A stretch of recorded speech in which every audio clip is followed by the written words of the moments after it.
월요일 정치 이슈를 씹고 뜯고 맛보고 즐기는 먼데이 영식당에 여러분들을 초대하겠습니다. 자, 김민하 평론가, 박영식 스타이터, 이상민 PD 함께하겠습니다. 세 분 안녕하세요. 반갑습니다. 네, 자, 뭐 공식 질문 그래도 드려봐야 될 것 같습니다. 지난주에 인상 깊으셨던 이슈, 또 이번 주 기대되는 이슈 각각 두 분 말씀 부탁드리겠습니다. 윤석열이 탄핵이 됐습니다. 예, 됐죠.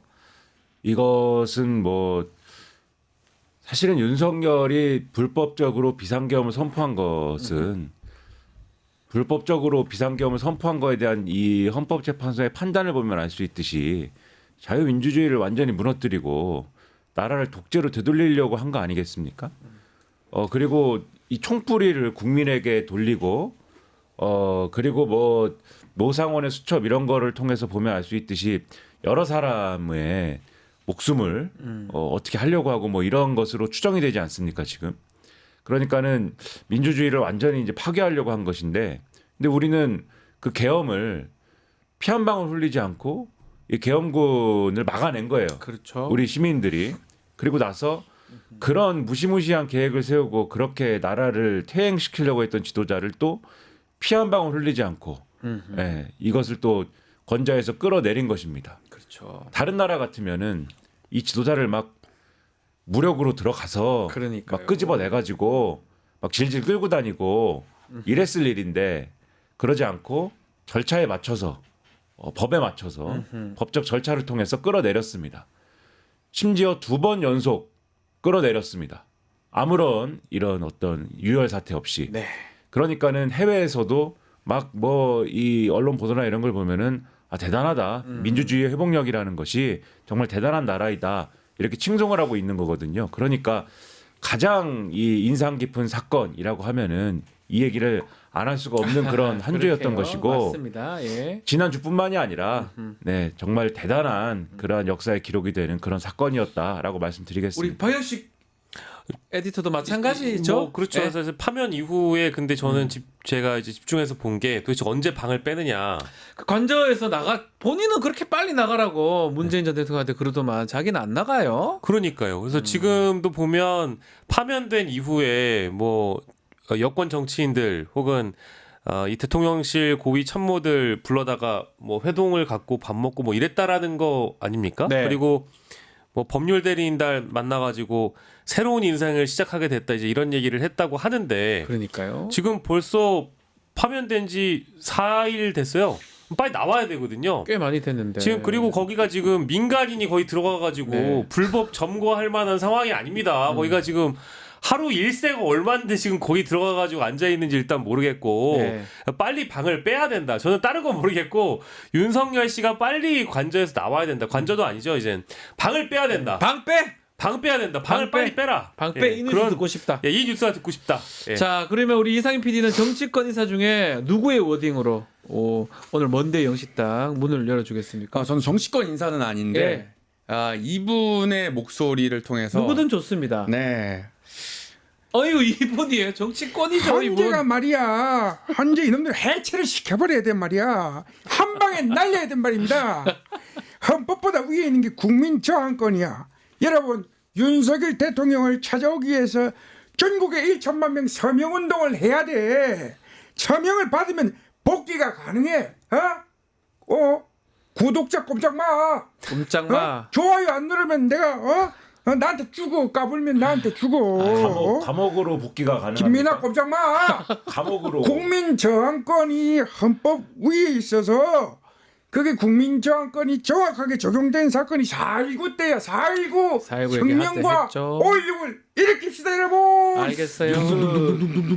어이구. 네. 뉴스 토마토 구독자 100만 넘으면은 감옥으로 복귀 가능합니까? 구독자 꼼짝 마. 구독자 100만 구독자 넘으면 박지원 꼼짝 마. 제가 까불면 죽어. 알겠어요. 우리 정강훈 씨. 자식들 말이야. 아니 이번 지난 주말만 보더라도 집회- 아주 그냥 집회가 사람이 다 빠져가지고 많이 줄었던데?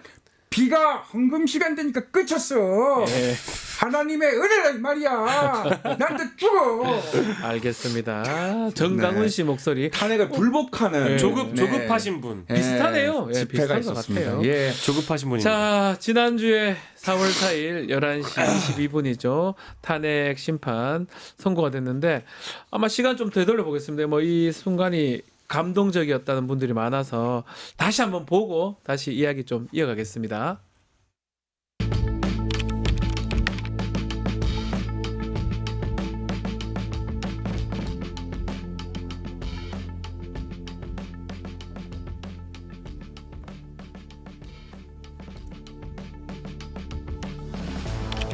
재판관 전원의 일치된 의견으로 주문을 선고합니다. 탄핵 사건이므로 선고 시각을 확인하겠습니다. 지금 시각은 오전 11시 22분입니다. 주문 피청구인 대통령 윤석열을 파면한다. 자, 저 부분이 현대사의 중요한 어떤 장면이 되지 않을까. 또 많은 분들이 약간 감동을 느꼈다고 하더라고요. 또 사실은 이전에 이게 언제 재판 날짜가 잡히냐, 선고 날 잡히냐, 5대 3이니 뭐 4대 4니 여러 가지 얘기가 나왔었는데 어떻게 보셨습니까? 우리 박익식 에디터는?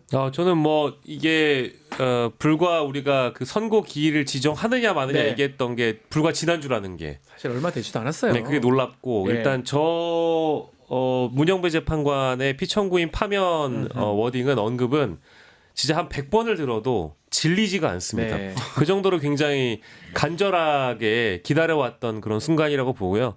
생각을 해보면 저 워딩이 왜 그렇게 간절했고 많은 그 길거리에 쏟아져 나왔던 우리 시민분들이 왜 저 언급을 듣고 싶어 했는지를 살펴보면 간절함도 있지만 네. 분통함도 있었던 것 같아요. 그러니까 왜 분통했는지를 생각해 보면 상식적인 목소리가 전혀 반영되지 않고 네. 소위 이 위정자라고 하는 정치인들이 실제 자신들을 지지하는 이제 극우 유튜버들 혹은 가짜 개신교 세력들에게 완전히 부화내동해가지고 상식적인 목소리가 전혀 반영되지 않는 상황 속에서 또 언론은 이 사안을 비춰줬을 때 탄핵 찬반으로 동일한 무게로 다뤄주면서 대한민국이 마치 50대 50으로 갈려있는 듯 했지만 대부분 상식적인 분들의 목소리는 한 4천만 국민들 그렇죠. 아니 그보다 더 4,500만 국민들은 윤석열의 파면을 바래왔지만 그동안 무수히 많은 장벽들을 넘어왔었어야 됐거든요. 뭐 구속 취소 인용도 그랬고요.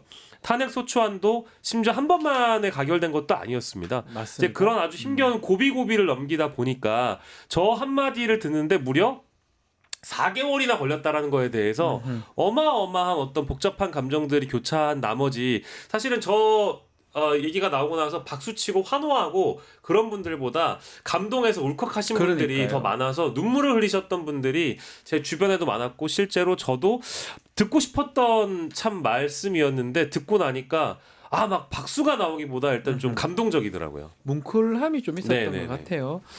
자, 결국 10년 사이에 우리나라 대한민국 대통령 탄핵이 2번이나 있었습니다. 이번 계기로 좀 교훈이라고 하면 할 수 있는 게 잘 뽑아야 된다. 이 생각도 들어요. 사실은 윤석열 선거 기간 동안 거의 다 드러났거든요. 뭐 왕자 써가 나오기도 하고 헛소리 하기도 하고 막 이런 것들이 막 드러나는데 그럼에도 불구하고 그냥 뽑아줬단 말이에요. 대통령이라면 빈틈없이 준비가 돼야 된다. 이런 것도 좀 나온 것 같아요. 어떻게 보셨습니까? 이번 탄핵 선고. 그런 점들이 느껴지고 네. 왜 이렇게 이제 이런 결론이 이렇게 늦게 나왔느냐라고 하는 점에 대해서 이 결정문을 보면 상당히 이제 논쟁이 있었구나라는 게 그렇죠. 느껴져요. 네. 쉽게 얘기하면 보수 성향의 이제 헌법 재판관들이 이 결정문이 완전히 이제 일방으로 흘러가서는 안 되겠다 이런 고민을 많이 한 것 같고 윤석열 측의 여러 가지 주장한 바에 대한 답도 있어야겠고 네. 그리고 정치적으로도 이쪽 저쪽에 다 어떤 비판을 담아야 되겠고 그러한 여러 가지 주장과 고민을 이제 담았구나 그런 걸 고민의 흔적이 담기를 있었다. 그렇죠 네. 담기를 요구했구나 그 요구를 받아들이는 과정에서 상당히 이 일정이 길어졌겠구나 특히 이제 보충 의견 나온 거 보면은 그게 느껴지거든요. 예. 제가 볼 때 보충 의견 잘 사실은 이해 안 되는 부분들이 있는데 그걸 길게 얘기할 건 아닌 것 같고 네. 이 자리에서 특히 뭐 파면이 된 마당에 꼬치꼬치 뭐 얘기하는 건 아닌 것 같고 어쨌든 간에 그런 부분들이 느껴졌습니다. 이 말씀을 왜 드리냐면은 이런 식으로 이제 사실은 이제 뭐 양쪽이 다 이제 잘못이 있고 여러 가지로 흠이 있고 현실 정치라는 게 그렇지 않습니까? 정치 세력들이 흠 없는 정치 세력이 없거든요. 그렇죠. 그런데 예. 이것에 대해서 유권자들이 각각 판단하면 되는 겁니다. 각각 판단해 가지고 그것에 대해서 이제 나름대로의 이제 뭐 이런 후보에 대한 어떤 판단이나 이런 것들을 각각 하면 되는 건데 문제가 항상 뭐냐면은 선거에 돌입을 하면은 상대를 그걸 가지고 이 내가 이런 흠이 있지만은 나는 이런 장점이 있습니다라는 거를 어필을 하면서 나를 뽑아주세요 이렇게 가는 게 정석 아닙니까? 포지티브라 그러죠 그런 거를. 그렇죠. 예. 근데 그게 아니고 어떻게 하냐면은 상대를 악마를 합니다 일단. 네거티브라 그러네요. 네, 상대를 막 악마한 다음에 내가 저 사람보다는 좀 낫지 않습니까? 그래도 이런 논리를 예. 피면서 예. 그러니까는 저 사람들이 다시 뭐 이렇게 정권을 잡는다든지 혹은 뭐 저 사람들이 다시 뭘 하는 것보다는 그래도 내가 좀 나으니까 나를 뽑아주십시오 이걸 하거든요. 근데 전형적인 게 바로 윤석열이 당선되는 과정이 그런 딱 거예요. 그 과정이었어요. 그렇죠. 우리가 그래서 생각해 보면 그렇죠. 그래서 손에 뭐 왕자를 쓰든 도이치모터스 주가 조작과 관련돼 가지고 그 이상한 의심들이 뭐 남아 있든 그리고 뭐 자유민주주의를 막 외치고 있지만 자유민주주의 얘기하는 거 맞나? 그냥 반공주의 아닌가? 뭐 알고 하는 소린가? 그때도 사실 그랬지 그렇죠. 않습니까? 여러 가지로 예. 말씀하신 대로 여러 가지로 어떤 준비가 돼 있는 사람인 것인가? 그리고 왜 이렇게 술을 좋아하지? 이준석하고는 왜 싸우는 거지? 뭐 이런 거 있지 않습니까? 예. 그런 의심이 보수 진영의 유권자들이 각 있었음에도 불구하고 맞아요. 아 문재인 정권은 공산주의자들이다. 악마 이재명의 집권은 막아야 되겠다. 이런 것 때문에 사실은 뽑은 것이고 그리고 이런 레토릭 자유민주주의를 해야 되겠다. 그런데 자유민주주의 나는 왜 자유민주주의자이냐? 문재인 독재고 문재인은 독재자고 전체주의고 권위주의고 그것의 뒤를 잇는 것이 이재명이기 때문에 자유민주주의자이다. 그래서 나는 자유민주주의자이다라고 그렇죠. 윤석열이 주장을 한 건데 네. 그러니까 내가 어찌 하기 때문에 자유민주주의자이다가 아니에요. 네. 상대가 독재고 전체주의이기 때문에 내가 자유민주주의자이다라고 주장을 한 것인데 여기에 이 주장에 일부 진보를 표방하고 나름대로 뭐 과거에는 민주당을 지지하기도 했고 이런 사람들도 이런 유권자들 일부도 넘어간 겁니다. 이런 맞아요. 주장에. 예. 이런 것들이 복합적으로 작용을 한 거거든요. 그래서 이제는 윤석열을 파면했느니만큼 더 이상은 이런 식의 무슨 뭐 민주주의, 이런 식의 무슨 투표, 이런 식의 선거는 이제는 안 된다. 네. 이제는 정정당당한 그런 선거를 해야 된다라는 걸 다시 필요하죠. 한번 제대로 느끼게 되는 된 겁니다. 후보가 나와야 되고요. 제가 네. 하나만 더 말씀드리면 네, 길어서 이제 보수 정치는 두 번 연속 자기들이 배출한 대통령이 탄핵이 된 거 아닙니까? 그렇죠. 헌법재판소에서 예. 두 번 연속 탄핵이 된 거예요. 그러면 스스로 느끼는 바가 있어야 됩니다. 반성을 해야 돼. 근데 여전히 이건 뒤에 좀 얘기할 것 같기도 한데 네. 여전히 정신을 못 차렸다라는 점에 대해서 앞으로 대선에 어떻게 임해야 되는지를 스스로 판단해야 된다라고 저는 생각합니다. 맞습니다. 김성태 아주 그 예. 김성태 뭐요? 의원으로서 정말 우리 김민하 평론가 조사사에서 많습니다. 뭐라십니까? 윤석열 대통령의 그런 주도는 결국 현재 파면 결정으로 결정이 났습니다. 그래서 우리 대통령 탄핵이 반복된 실실 정치권 자체가 책임을 제대로 써서 얘기하고 뭐요? 뭐라는지 어, 알려주셔야 돼요. 환경이 코가 막혀서 있습니다. 아니 그래도 알려주셔야지 뭔지를 알 수가 없어요. 헌법 위반이 명확했고 그 책임은 대통령뿐만 아니라 여당인 우리도 책임을 면피할 수가 없다. 잘하자 이 그거 말이죠. 여당의 책임이 있다는 예. 저 마이크가 안 좋은가 봐요. 지금. 그래서 네. 국민 통합을 하기 위해서 사실상 성찰과 반성이 필요하다. 성찰과 반성. 성찰과 성찰과 반성이 반성. 필요하다. 그렇게 해서 아니 네. 뭐 제가 뭐 말하기 AFK입니까 말하기 어렵습니까? 가만히 계세요. 제가 이제 마이크가 안 좋은가 봐요. 경청하고 있었어요. 경청할게요. 예. 그 클렉스나 좀 가져오세요 좀. 코강에 마이크가 안 좋은가 봐요. 김성태 전 대표님, 원내 대표님. 감사합니다. 예, 잘 들었습니다. 고맙습니다. 자, 뭐 승복 메시지 논란도 있었는데 윤석열 씨는 파면 선고 이후에 두 번째 메시지는 냈습니다. 자, 이 메시지가 조금 결이 좀 다른 것 같은데 박영식 에디터. 네. 내용을 간략하게 한번 짚어볼까요? 예, 그러니까 4월 4일에 네. 그 실제 파면 선고 직후에 낸 게 기대에 부응하지 못해 너무나 안타깝고 죄송하다라고 얘기했을 때는 저는 뭐지? 몸을 낮춰 사과하는 건가? 그러니까요. 이런 착각을 했는데 자세히 들여다보니까 많이 부족한 저를 지지해 주시고 응원해 주신 여러분께 깊이 감사드리며 죄송하다는 거니까 그러니까 이건 자신을 지지한 사람에게 지지자들한테 하는 얘기 같아요. 미안하다라고 얘기를 한 거고요. 그리고 어제 나왔던 메시지가 있는데 아까 제가 초반에 잠깐 말씀드렸던 이 변호인들 윤곽근 변호사를 통해서 낸 입장문을 보니까 마찬가지로 여러분의 지지와 성원에 깊이 감사드리며 죄송하고 안타까운 마음이라고 했는데 자신이 이제 이번 계엄 이후에 많은 지지자분들을 보면서 느꼈던 감정에 대해서 설명을 하면서 여러분 곁을 지키겠다라는 응원의 메시지를 함께 낸 것을 보면 이게 또 다른 어떤 이제 앞으로 사저 정치가 될지 모르겠으나 옥중 정치가 될 가능성도 열려 있다라는 메시지로 언론들이 대부분 해석을 어떻게 하는 것 봐야 같아요. 됩니까? 두 번째 메시지 김민하 평론가 지지자한테 단순하게 고맙다 이런 걸 표하는 건지 아니면 어떤 다른 정책 메시지가 좀 담겨 있는 건지 어떻게 이해하는 게 맞습니까? 정치적 메시지가 있는 거죠. 그죠? 정책 메시지로 봐야 되겠죠. 헌법재판소가 뭐라고 판단했습니까? 예. 그동안 이제 이 불법적인 비상계엄을 선포한 거에 대해서 윤석열 측에서 말도 안 되는 주장을 많이 했습니다. 네. 이거는 무슨 뭐를 하기 위해서고 뭐 야당의 경고를 하기 위해서고 뭐 말도 안 되는 얘기를 했고 결론적으로 헌법재판소가 판단한 거는 이거는 결론적으로 아주 뭐 헌법재판소도 이 부분에 대해서는 아주 마일드하게 사실은 판단을 한 것인데 여소야대에 봉착해 있는 그러한 정치 상황을 뒤집기 위해서 그래서 뭐 이것을 한 거 아니냐 그러니까요. 이렇게 판단한 거지 않습니까? 예. 의도는 거기에 있다라고 판단을 한 거잖아요.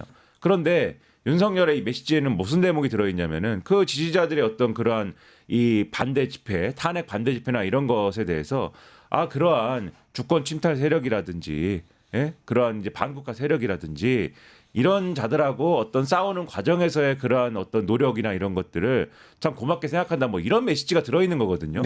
그 헌법재판소의 판단에 사실상 제가 볼 때는 네. 불복을 하고 있는 거예요. 정반대 그렇죠. 불법 메시지다 이거는. 내 주장은 여전히 똑같다. 네. 이 얘기를 하고 있는 것이고 그리고 무슨 뭐 이 지지자들에 대해서만 이러한 메시지를 계속 내고 있는 거 아닙니까? 네. 국민들 전체에 대해서 계속해서 뭐 내가 이러한 일을 해서 미안하다든가 이런 얘기는 전혀 없는 것이고 그리고 이게 결국 결과적으로 이런 메시지를 그럼 왜 내놓는 것이냐? 왜 내놓는 거예요? 앞으로 윤석열이 겪어야 될 수많은 지금 일들이 있습니다. 이제는 큰 방패가 하나 사라진 것이 않습니까?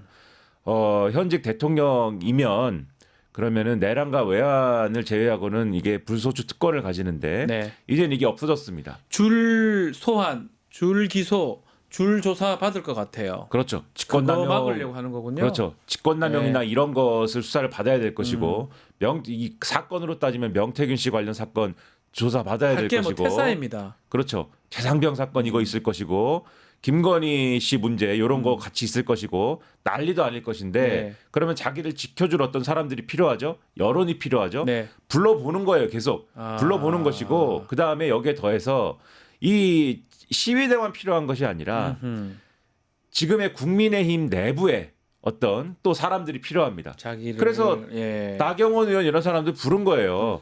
언제부터 그렇게 좋아했습니까? 언제 좋아했어요? 근데 네. 불렀지 않습니까? 오늘 기사 나온 거 보면은 불렀는데 이게 이제 기사가 중앙일보 기사를 보면은 네. 불러가지고 1시간 정도 얘기를 하면서 여러 가지 얘기를 했는데 헌법재판소 파면 결정을 예상치 못했다는 듯 놀라움을 표했다라는 게 국민의힘 인사들의 전언이다. 몰랐다는 거죠 본인은. 그렇죠. 네. 나는- 기각각하로 생각했다는 네, 거잖아요. 몰랐다라는 거는 예. 뒤집어 얘기하면은 헌법재판소 결정 부당하다고 생각하고 있다는 거 아닙니까? 부당하다고 생각하고 있고 또 이런 어떤 대선 얘기를 하면서 이 민주당의 집권 허용해서는 안 된다. 네. 그러면 앞으로 어떻게 하겠습니까? 국민의힘의 대선 후보 경선 이런 것들에 대해서 영향력을 행사하겠다라는 것으로 읽히는 거거든요. 그렇게 보여요. 그러니까 예. 이런 식으로 나오는 거는 앞으로 정치 행보에 나름대로의 이제 로드맵을 갖고 있다라는 거고 그러면 지금의 메시지는 그러면 단순한 사과가 아니라 정치적인 나름대로의 구상이 들어있는 메시지다라고 봐야 된다는 이거는 거죠. 단순한 메시지가 아니라 정치적 메시지다. 네. 이상희 PD. 예. 이재명 대표가 한 말씀 하시려고 여러분. 하네요. 진짜 대한민국은 예. 지금부터 시작입니다. 하하하하. 그러면 왜 웃죠? 지금까지 예의가 없어 뭐였냐? 예의가. 지금까지 뭐였냐? 그냥 뭐 트라이얼 버전 데모라고 생각해 주시고 아, 민생이 무너졌고 경제가 어려워진 지금 현실 속에서 네, 제가 확실하게 복구하겠습니다. 네, 네. 이재명 리셋 대표님. 아직 안 끊었는데 진짜 대한민국 예의가 없어 예의가. 리얼 코리아 시작하겠습니다. 언제 대표직 그만두세요? 예의가 없어요. 아니 예의가 없어 예의가. 아니 그게 아니고 예의가 없어. 아니 제가 대표직을 그만둔다는 게 여기까지 끊어버려. 끊어버려. 예, 끊어버려. 끊어버려. 아니 그만두셔야 대선을 나가시죠. 박영식 리셋 시켜. 리셰스. 예. 자, 요 얘기도 뭐 대선 얘기도 해야 되겠지만 뭐 요전에 여기 얘기를 좀 해야 됩니다. 오늘 파면된 지 4일째입니다. 아직까지 이제 관저에 있습니다. 지금 사실은 뭐 좀 전에도 얘기했지만 기각이나 각하를 예상했기 때문에 준비를 전혀 안 2040센터도 부르고 뭐 했었어야 되는데 복귀할 거라고 아마 예상하고 준비를 안 한 거다. 또 그리고 아파트예요. 아크로비스타. 거기 가기도 참 애매하고 경호 문제 때문에 이게 오래 걸리지 않을까요? 방시 데이터? 그러니까 지금 언론 보도가 지난 주말에 봤을 때는 이르면 오늘 퇴거도 있었고요. 그러니까 네. 토요일에 오전에 기사를 보면 이르면 오늘 퇴거 기사도 있었고 뭐 주말 사이에 퇴거도 있었고 네. 일요일에 보니까 또 다음 주로 밀린다 그랬고 음흠. 오늘자 중앙일보 보면은 또 한남동 관저에 머물고 있는 윤석열 측 관계자의 말에 따르면 수요일까지 네. 수요일에 이제 아크로비스타 쪽에 이 사적 공사가 뭐 하나 끝나야 된다는 것 같아요. 이제 경호 관련 공사를 마치고 나서 수요일쯤 이동을 한다. 이제 이런 언급까지는 나왔다고 이게 하거든요. 무슨 장난입니까? 근데 이게 계속 뒤로 밀릴 것 같다는 그러네요, 생각이 드는 게 지금. 이게 일단은 경호 시설 관련 공사 얘기가 나왔으니까 그 다음에 나와야 될 건 뭐 이미 일찍 보도가 됐습니다만 두 사람이 키우는 애완동물이 18마리라는 거잖아요. 뭐 개를 많이 키워요. 그러니까 이제 그 18마리를 수용할 수 있는 공간이 아크로비스타 내부에 있겠느냐라는 그런 대목들까지 지금 거론되고 있다 보니 하나하나 사유가 추가돼서 저는 이러다가 또 이 이동하는 날짜가 다음 주로 또 밀리는 건 아닌가라는 생각이 저 이게 개인적으로 어떻게 좀 봐야 됩니까? 이게 지금 들고요. 사실은 파면이 바로 됐는데도 아니, 그 이게 저래 있으면 안 되는 거 전직 아닙니까? 대통령들 같은 경우에도 박근혜의 경우에는 사흘 만에 나왔고 54시간인가요? 걸렸어요. 그러니까요. 네. 뭐 문재인 전 대통령 같은 경우에는 임기 바로 전날에 뺐고 안 간다고 난리를 치지 않았습니까? 안 그러니까요. 나간다고. 근데 이게 이런 식으로 되어버리면 진짜 민간인이 불법 점거하는 겁니다. 우리 국민들의 시설을. 아니 잘해도 그런데 못해서 지금 쫓겨나는 상황인데 안 나가고 뻗디고 앉아 있는 거. 아니, 준비를 했어야 되는 거 아니에요? 자기가 나갈 거를. 그렇죠. 그러니까 대통령실 관계자가 지금 무책임한 진짜. 구 대통령실 아무튼 그 윤석열 측근이 지금 말씀하신 대로 중앙일보, 동아일보 이런 데다가 9일날 뺄게요 이렇게 얘기한 건데 지금 근데 그것과 더불어서 같이 나오고 있는 논리가 지금 말씀하셨듯이 그런데 개도 많고 그래서 무슨 개소리예요. 예. 말이 됩니까 이게? 어디 단독 주택을 알아봐야 될 것 같기도 하고 네. 그 이 얘기를 보면서 그러면 아크로비스타에 갔다가 뭐 단독 주택으로 이사를 한다는 얘기인지 아니면은 아크로비스타에 못 갈 것 같아서 그래서 뭐 개기고 있다가 뭐 죄송합니다 네. 거기에 눌러 있다가 얘기가 자꾸 나오네. 죄송합니다 네, 거기에 있다가 뭐 단독 주택 그렇잖아요. 알아볼 때까지 뭐 거기서 뭐 눌러 앉아 있겠다는 것인지 그러니까 뭐 불분명해 사실 이게 그러니까요. 그렇다고 하면은 제가 볼 땐 국민들이 화가 나서 관저로 막 이렇게 들어간다 막 쳐들어간다거나 그런 불상사가 생기면 안 되지 않습니까? 네. 더 이상 현직 대통령도 아닌데 아무것도 제가 볼 아니에요. 때는 이 윤석열의 우리가 안전을 좀 걱정을 해야 된다. 그래서 빨리 안전한 곳으로 옮겨야 한다. 그러니까요. 방범창이 완비가 돼 이럴 있고 거 그냥 구치소에 있었으면 얼마나 속 편했어요. 괜히 나와가지고. 무장 경력의 이 보호 조치가 완비가 돼 있고 철문이 다 구비가 돼 있고 2중 3중의 보호벽이 있는 그런 안전한 곳으로 삼시세끼 밥 다 나오고 이러한 곳으로 옮겨줘야지. 의왕 말씀하시는 거네요. 네? 의왕 서울구치소. 그러니까 예. 지기현 판사님이 많이 이제 고민을 많이 하시는 분이지 않습니까? 이럴 때 고민을 확실히 해가지고 빨리 옮겨줘야 된다 지금은. 위험하니까 4월 14일 날 재판 있습니다. 1차 공판, 정식 공판 있을 때 직권 구속도 가능해요. 판사가 그걸 해야죠. 그렇죠. 예, 판사가 그러니까 저는 집도 없다 하니까 못 구한다 그러니까 그냥 구속시켜 주는 것도 그러니까 저는 이러다가 좀 불안한 게 네. 또 제3의 장소를 검토한다고 기사가 나와버리면 아. 그러니까 이게 결국에는 아크로비스타 쪽에 경호 관련 시설 공사를 해보려고 했으나 네. 시도했지만 안 됐다 또 이런 얘기 나올 수도 있는 거거든요. 그리고 그러니까요. 경호 시설 관련돼서 담당하고 있는 사람이 지금 김성훈 경호처 차장이라고 전해지고 있습니다. 이 사람이 예산까지 다 짜야 되고 관련 공사와 관련돼서 내용을 다 알고 있는 사람이란 말이에요. 이거 돈을 어떤 돈으로 하느냐? 네. 국민들 세금으로 해야 세금으로 되는데 해야 돼 세금. 왜 하필이면 아크로비스타에다가 경호시설을 마련해야 되느냐라는 그런 의문도 뒤따르고요. 심지어 거기 머물고 있는 주민들도 뭐 일부 보도에 따르면은 그렇게 윤석열 그 일가를 반기지 않습니다. 이미 불명예스럽게 퇴진한 대통령의 복귀를 아크로비스타 주민들이 아크로 쿠데타도 아니고 네. 그걸 반길 이유가 없다고 보고요. 저는 제3의 장소로 또 옮긴다고 해가지고 시간을 지체시키는 것은 좀 부적합한 문제라고 봅니다만은 뭐 어쨌든 간에 지금 뭐 돈도 많은 분이고 시간도 많은 분인데 이전을 목표로 가장 빨리 움직일 수 있는 방법을 택해서 빨리 움직이는 것이 좋다고 생각을 하고 우리가 뭐 그 두 사람의 개까지 생각해야 될지는 참. 개가 너무 많네요. 예, 뭐 하실 말씀이 누가 특별히 없습니다. 아, 그 없습니다. 대선 주자 그 예, 이슈를 그 좀 얘기하고 넘어가고. 제3의 장소가 네. 바로 그곳입니다. 방범창이 완비가 그래. 되는 혹시나 구치소. 해외로 넘어가진 않을까 이 구치소. 생각을 갑자기 해가지고. 구치소. 네네네. 구치소에서 사실 나오면서 이런 문제 생긴 거예요. 구치소에 있었다고 하면 사실 경호 문제고 뭐고 다 아무 문제 해결됩니다. 없죠. 거기가. 아무 문제 네. 없고요. 이게 다 직위원 탓이고 다 심우정 탓이고 이게 두 사람 두 사람의 문제입니다. 책임지시라. 자, 대선 얘기 좀 이어가겠습니다. 이제 대선 시계는 지금 돌고 있습니다. 자, 이재명 대표는 9일쯤에 대표직 물러날 수도 있고요. 자, 이제 문제는 날짜를 또 잡아야 돼. 날짜가 언제 잡힐지. 이것도 한덕수 권한대행이 정해야 됩니다. 안 정하게 되면 또 이것도 문제가 될 수도 있긴 한데 일단은 이재명 대표 대세로는 계속 될 것 같아요. 박용진 의원이 불출마 선언을 벌써 했습니다. 앞으로 좀 전망을 좀 해주시죠. 이재명 대표 대세론 더 커진다 이렇게 봐야 됩니까? 계속 대세론을 유지를 해왔고 네, 특히 지난번에 이제 선거법 2심 재판 결과 이후에는 그게 컸던 것 같아요. 의심할 여지 없는 대세론이 계속 이어지고 있고 네, 앞으로도 그러리라 보고요.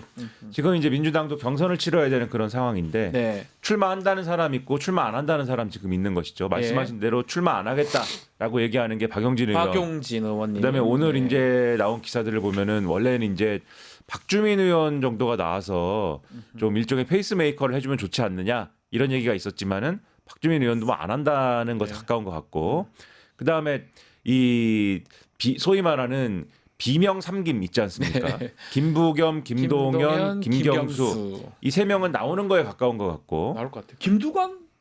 비명 네, 삼김은 아니네요. 폭임이네 폭임. 포기명을 네. 합시다. 네. 이분 네. 그분도 이제 나오는 것 같고 네. 근데 요렇게 요 분들은 그다지 이제 뭐 다른 분들도 지금 그런 상황입니다만은 그다지 파괴력이 있거나 뭐 그렇지는 않지 않습니까? 네. 특히 이제 지난번에 이 비명계 이 삼김들이 활동을 재개라고는 뭐한데 이제 이 한참 이제 그 불법적인 비상계엄 선포한 윤석열에 대해서 우리가 목소리를 높이고 네. 이렇게 싸움을 하고 뭐 그럴 때 이재명 대표에 대해서 갑자기 이제 사과를 해야 된다 이런 메시지를 들고 나오고 하면서 네. 제가 볼 때는 경선에서 뭐 동력을 얻거나 이런 거는 사실상 불가능해졌다 이렇게 판단이 되거든요. 예. 사실상 경선을 뭐 치르는 과정은 있겠지만은 뭐 대세론이라는 것에는 뭐 큰 영향을 미치지 않는 그런 수준이 될 것이다라고 봅니다. 네. 어떻게? 김두관. 안녕하십니까, 김두관입니다. 김두관 오늘 맞죠? 선언하신다고. 그렇습니다. 선언합니까? 2012년에도 나왔습니다. 2021년에도 나와서 세 번째입니다. 김두관. 그렇습니다. 의원님. 네. 누구보다 제가 진보 진영에서 누구보다 빠르게 움직이고 있습니다. 그 현충원에도 제가 갔다 오고 그거하고 제가 그랬습니다. 그렇죠. 예. 그 개헌도 이렇게 제가 이렇게 하려고 합니다. 개헌. 예. 5년이 너무 길다. 음. 그렇습니다. 네, 알겠습니다. 열심히 하겠습니다. 출사표 던지셨네요. 그렇습니다. 예, 예. 그 맞았습니까? 던졌으니까. 예. 김부겸 전 총리도 던지신 것 같은데 김부겸 전 총리는 아직 여기 안 나오죠, 여기? 한 사람씩 나와야 됩니다. 두 명 같이 나면 목소리가 비슷하다는 얘기를 그래서 들어가지고. 제가 지금 김부겸인지 착각을 해가지고 제가 김부겸 아닙니다. 목소리 다 김부겸 총리 목소리라서 아니죠? 그거밖에 안 됩니까? 죄송해요. 김부겸 박지원이 그거밖에 안 됩니까? 죄송해요. 사회자계 하나입니다. 예, 알겠습니다. 김부겸 총리 같은데 목소리 자꾸 들어가지고, 비슷합니다. 예, 너무 비슷해요. 두 아니 분이. 그 예. 실제 다 영남 출신들이시잖아요. 네. 김두관 전 지사하고 김부겸 전 총리하고 그 어조도 되게 비슷하고 비슷해요, 두 분이. 목소리도 네. 되게 비슷하세요. 실제로 실제 거의 비슷해서 같아요. 예. 같이 섞어서 해도 될 것 같아요.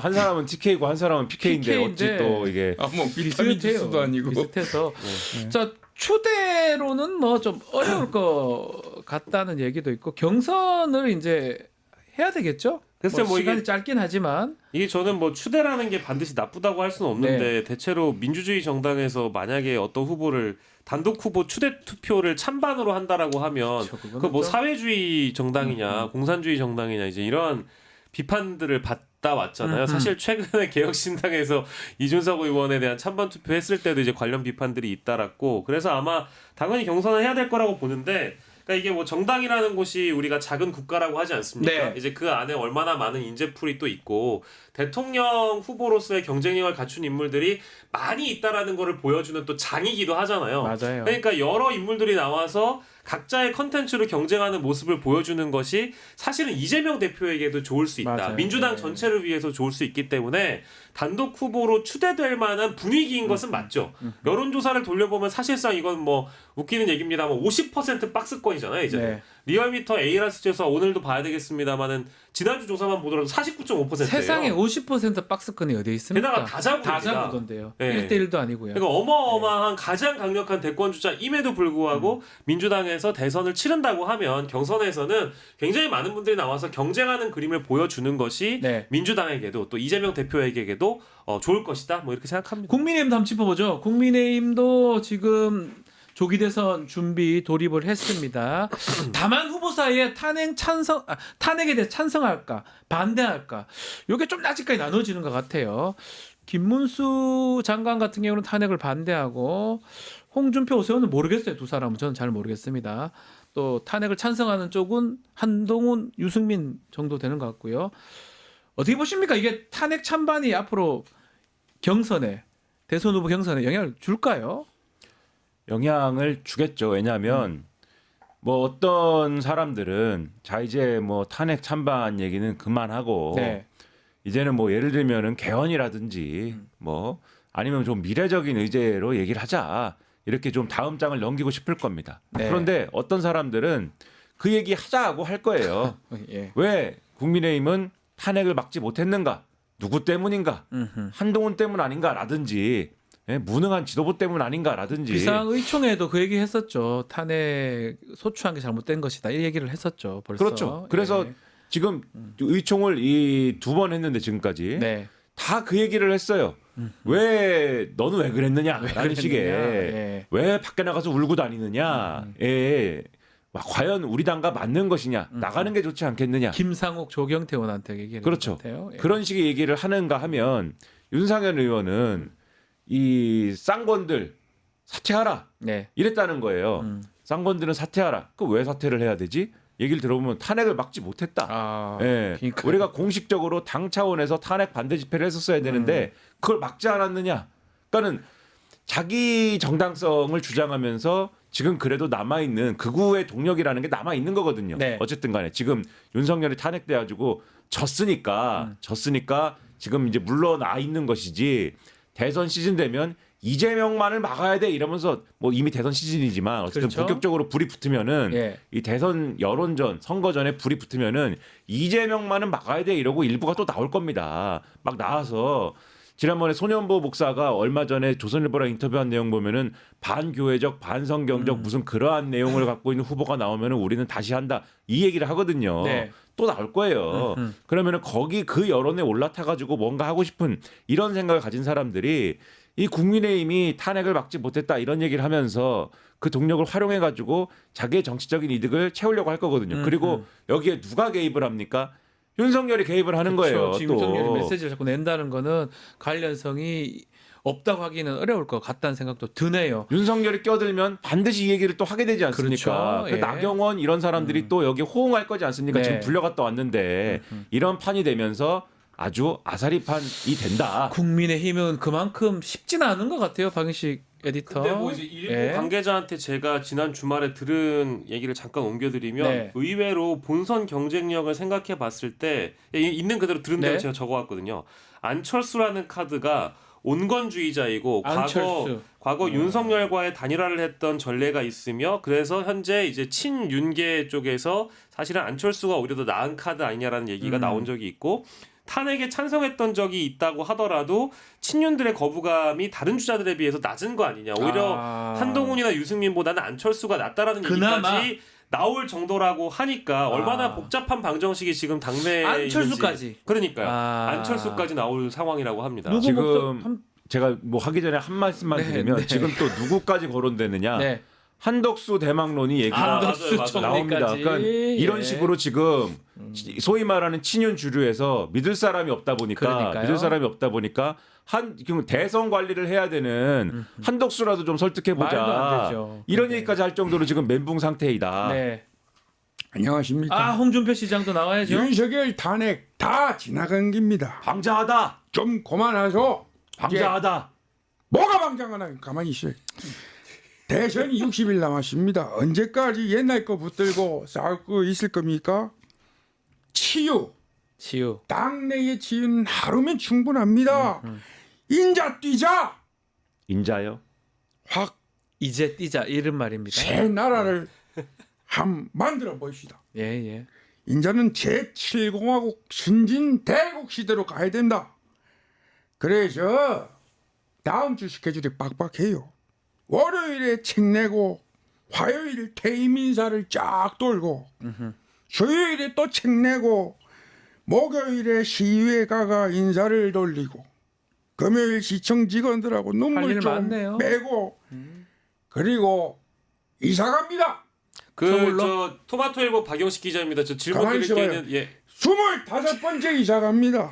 마지막 드림스 컴 트루. 반값 SES 반값 노래. 아파트 됐나요? 그래서 그래서 아파트 반값 됐나요? 내를 보고 자꾸 패전 처리 투수냐 하는데 나는 구원 투수입니다. 타자인가요? 거래 투수라니까. 당장하게 저 야구 좀 모르면서 1번 타자. 삼성 라이온즈도 응원해라. 그래서 그레이 코리아 그거 만들기 위해서 내뜁니다. 알겠습니다. 아니 근데 그 우리 홍준표 시장님께서는 지난 그 경남도지사 하실 때도 대선 나가신다고 그렇게 도지사직을 내팽개치시고 그땐 당이 그 어려웠잖아. 도지사직을 그 공석으로 만들어 놓고 1년 넘게 대행직을 맡아 놓으시더니만 이번에 대구시장 하시면서도 무슨 아니 그땐 대구시장 당이 자리를 어려워서 내년 그런 지방선거까지 그 당이 대행을 어려우니까 맡긴다는 나 게 그 어쩔 수 대구시를 없이 우습게 나간 보시는 거 거죠. 아닙니까? 가만히 있어봐요. 네, 당이 알겠습니다. 어려우니까 나간 거지. 알겠습니다. 예. 지금 내가 어렵잖아. 방자하다. 예, 그만 방자하다 저. 그만하시고요. 네, 알겠습니다. 영남고 왜 내 편 안 드나? 편 들어줬잖아요. 소리 안 들었잖아요. 충남고 편 드나? 충남고입니까 저 사람? 예, 알겠습니다. 자 조기 대선 현실화되면서 뭐 여러 주자들이 이제 나오는데 자 주말간에 또 놀라운 게 하나 던져졌어요. 헌법 개정 논의입니다.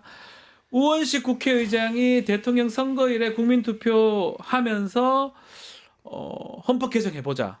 아, 이거 준비된 건지 이게 타이밍상 맞는지 어떻게 보셨어요? 뭐 이건 아니, 박인식 에디터 먼저. 저는 개헌주의자인데요. 네. 87년 체제 이후에 이제 그 저는 개헌의 필요성이 뭐 분명히 지금 어느 타이밍에 있어야 된다고 보는데 네, 사실 어제 그 저는 좀 당황스러웠어요. 그러니까요. 어제 2시 정도에 이제 갑자기 기자회견을 하신다고 해가지고 봤는데 내용을 쭉 보니까 어떤 구체적인 안이 있는 건 아니고요.